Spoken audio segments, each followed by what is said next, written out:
آهنگ تقدیم که مناره عزیز کرمانشاه ایوانا سرچوبی شواز کشی مرا آقای فاروق میرزایو آقای صبا مرادی و دست و پنجه رنگین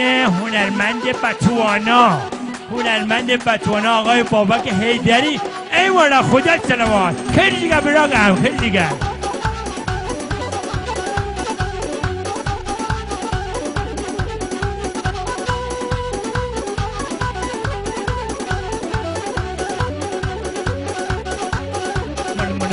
هاوسا شیخک بیمانه ایوی زارایان دیدم زارا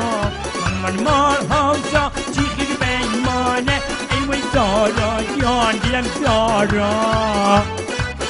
ایوانا سرچوبی 1000 تومن شواز کیجاست آقای متین مرادی ارا آقای هیجای عزیز و بینچوبی ادا سرچوبی ایوانا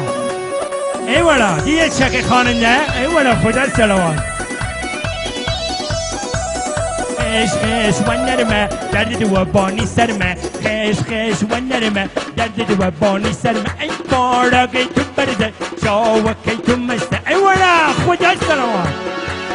جانالات هلا هيا جانالات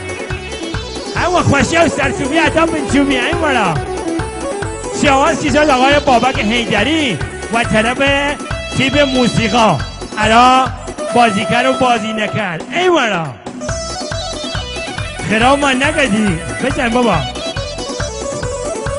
ای بڑا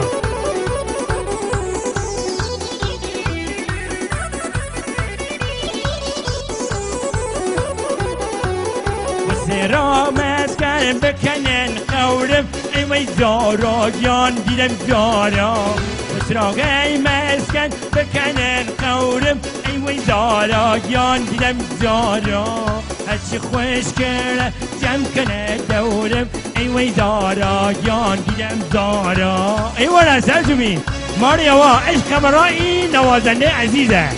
و طرف خمو شواز کمرا آقای بابک حیدری و خطعه کرمانشاه ای وانا خدا سرچوبی سرچوبی جانه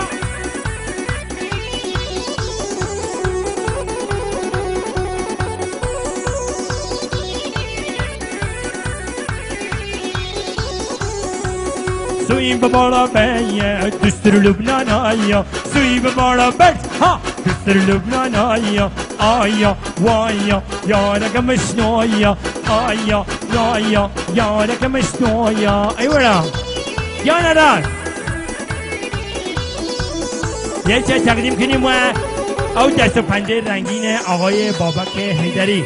تقاضا کنیم و هنرمند بعدی باید و یه دم یارا من بخونیم من یه شرمنده موی بیسی نیدونم خجالت اگه دارم کم کسی بی شرمنده دارم گویا بینران عزیز خوشانی دیمن بشم نه نیدونم هنجرم سرمه دانا سبیم ارا هنجرم خراوه دستاندن اگه خیلی ممنون تشویقی نگن بیشتر گستانم خیلی ممنون انشاءالله بیشتر وقت خدمتان بیام